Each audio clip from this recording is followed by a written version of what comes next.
The delivery arrived at Blossom Avenue just as Hyacinth Bucket, pronounced Bouquet naturally, was polishing her Royal Doulton with the hand-painted periwinkles.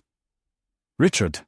she shrieked, her voice hitting a frequency that made the neighbor's dog rethink its life choices. "There is a parcel on the step. It's from a boutique in America.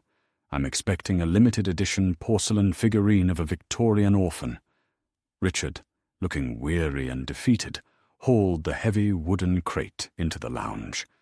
He pried it open to find not a delicate orphan, but a mop-headed doll in denim overalls. "Hi, I'm Chucky," the doll chirped, though its voice sounded like it had been smoking 40 a day. "Wanna play?" Elizabeth, the neighbor from next door, arrived for her scheduled 4 p.m. coffee. She was already trembling. Hyacinth's presence tended to have that effect. But when she saw the doll sitting on the sofa, her hand shook so violently the saucer rattled like a pneumatic drill.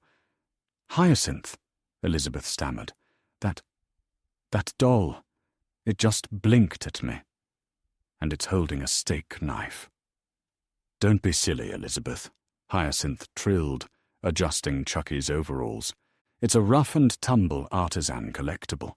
It represents the gritty realism of the lower classes, which is very en vogue right now. And that's not a knife. It's a silver-plated letter opener." "I'm gonna rip your throat out, lady," Chucky rasped. Hyacinth gasped, but her face quickly shifted into a look of maternal pride. "Oh, Richard, listen. He's practicing his Cockney rhyming slang. He's so authentic, though I shall have to teach him that throat is not a word we use at a candlelight supper." As the afternoon wore on, the body count remained 0, mostly because Chucky couldn't find a moment to strike without being criticized for his posture. Chucky attempted to lung at Richard with a kitchen blade. Hyacinth caught him mid-air and scrubbed his hands with disinfectant because we don't handle the cutlery with sticky fingers. Chucky tried to hide in the darkened hallway to ambush the postman. Hyacinth found him and forced him into a miniature sailor suit she'd kept from a nephew's christening. "Listen to me, you plastic-faced hag," Chucky screamed, his stitched face contorting in rage. "I am Charles Lee Ray, the Lakeshore Strangler. I will paint this floor with your—" "Language, Charles," Hyacinth snapped, delivering a sharp rap to his plastic forehead with her social diary. "In this house we use the Queen's English. If you wish to be part of my social circle, you will refer to me as Ma'am, and you will not mention floors. We call them underfoot surfaces." By evening, the world's most dangerous possessed doll was sitting in the corner, wearing a lace bonnet and holding a tea sandwich with the crusts cut off. Elizabeth peeked through the window, horrified to see the doll sobbing. Actual plastic tears. "He's just a very spirited little boy," Hyacinth explained to a confused vicar who had dropped by. "He has a bit of a temper and a truly foul vocabulary, but he's remarkably good at keeping the riffraff like Onslow away from the driveway." Chucky looked at the vicar, his eyes wide with a plea for help. "Please," the killer doll whispered, "just call the police. Or a priest. Actually, just kill me. Put me in the industrial shredder. Anything is better than another chorus of 'The sun has got his hat on.'" "See?" Hyacinth beamed. "He's practically a gentleman already."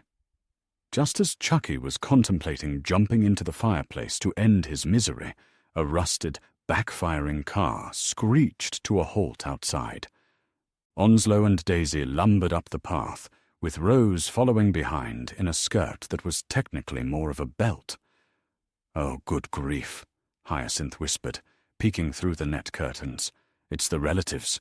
Richard, hide the good biscuits. And lock the door. The one with the pristine white frame, not the one the neighbors have with the peeling paint." Onslow walked in, slumped into Hyacinth's protected by plastic armchair, and cracked open a beer.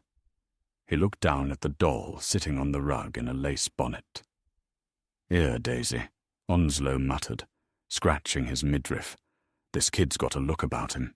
Reminds me of my cousin Wally after he fell into the threshing machine." Chucky looked up. He saw the grease stains on Onslow's shirt. He saw the unwashed hair. He smelled the faint, comforting aroma of stale chips and dog breath. For the first time since arriving in the post, Chucky's cold glass eyes softened. He had found his tribe. "Nice vest, pal," Chucky rasped, his voice full of newfound hope. "Got any more of that beer?" "Aye," Onslow nodded, handing the doll a lukewarm can. "You look like you've had a rough shift, little man. What's with the dress?" "She's a psycho," Chucky hissed, pointing a plastic finger at Hyacinth. "She made me dust the skirting boards. She made me listen to a 3-hour lecture on the proper way to invite a baronet to a barbecue. I've killed dozens of people, but I've never known true pain until I had to learn the correct way to eat a scone." Daisy clapped her hands. "Oh, isn't he lovely? He's got that rebellious streak, just like our Onslow. And he swears just like Dad when he thinks the communists are hiding in the dog kennel." "He's coming with us," Onslow declared, tucking Chucky under his arm like a football. "He needs a bit of helplessness and a comfy sofa. We're going to watch the racing." "But he hasn't finished his elocution lessons," Hyacinth protested, chasing them to the gate.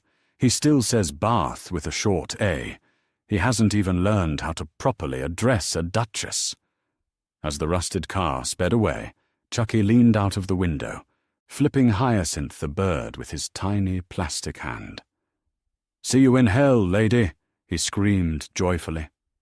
Hyacinth sighed, smoothing her skirt.